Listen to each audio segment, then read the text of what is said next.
Hi guys, magandang araw. This is my first vlog about sa selling ng ginto.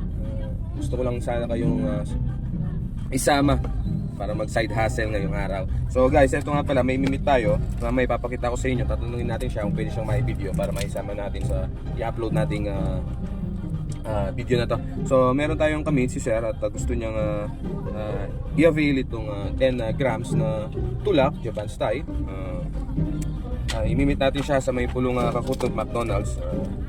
At tayo pupunta muna ngayon ng Palawan Pawn Shop para ma-check yung mga gold, kasi gusto para makita na legit talaga yung item na ibebenta natin kay sir. So samahan niyo ako mga idols para ma-check natin. Let's go!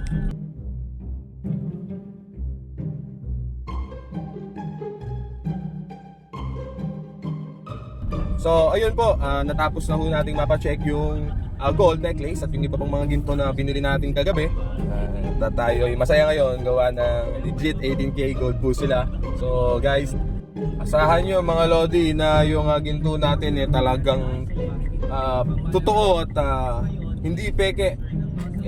Kaya kay Sir Jay's Gold Jewelry and Accessories na kayo.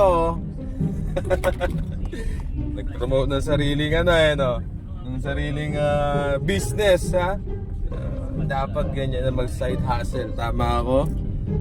So gusto ko lang din kayong update ulit na papunta tayo ngayon sa may pulong Kakutod McDonald's para ma-meet natin si Sir Ken, para may turnover na natin sa kanya yung gold necklace niya.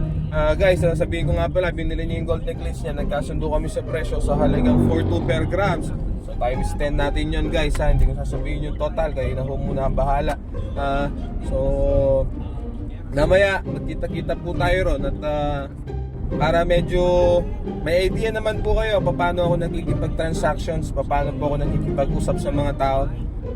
Gusto ko po sana mapanood niyo po yun.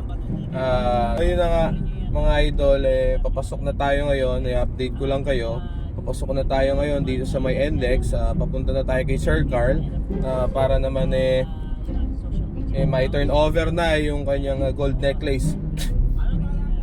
At gusto ko rin sana kayong isama papunta doon sa may meeting place namin sa may pulong Kakutod, kung saan tayo pupunta ngayon sa may McDonald's, para hindi matakot yung mga future clients, kasi minsan gawa ng may nagtatanong pa rin sa akin, legit 18K gold po ba yan?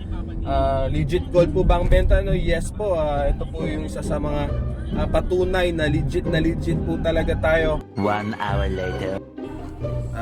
Yun na nga idols, update lang, nandito na tayo sa may pulong Kakutod McDonald's para i-meet si Sir Ken, at inaantay na lang po natin siya dahil 2 minutes lang po, nandito na daw po siya sa meeting place namin. Ito po yung McDonald's pulong Kakutod, yan. A few moments later.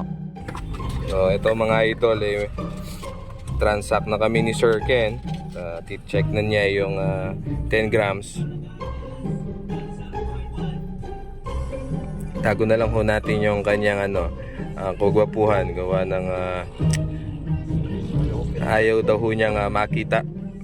Kami po pinagtataguan. Yan, maraming salamat po. Thank you so much for the smooth transactions. Thank you po. Next time po ulit. Okay, salamat po sir. Happy client!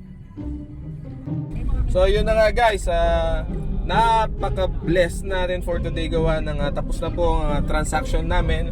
Smooth ito, walang naging problem, maayos, nagbayad si sir sa BPI at yung iba kinash niya. So ulitin, Sir Ken, maraming salamat po sa tiwala. Paalis na tayo ngayon sa may pulong Kakutod McDonald's kasi pupunta tayo ng Jassy Kitchen, gawa ng meron tayong imimit na client all the way from Pangasinan pupunta dito sa Pampanga just to check our items para kunin niya. So guys, maraming salamat din po sa inyo, sa mga nagsishare ng post ko. Please support my page po, like and share po kayo. Thank you so much po, maraming salamat po. Ingat po tayo lagi mga idols. God bless po.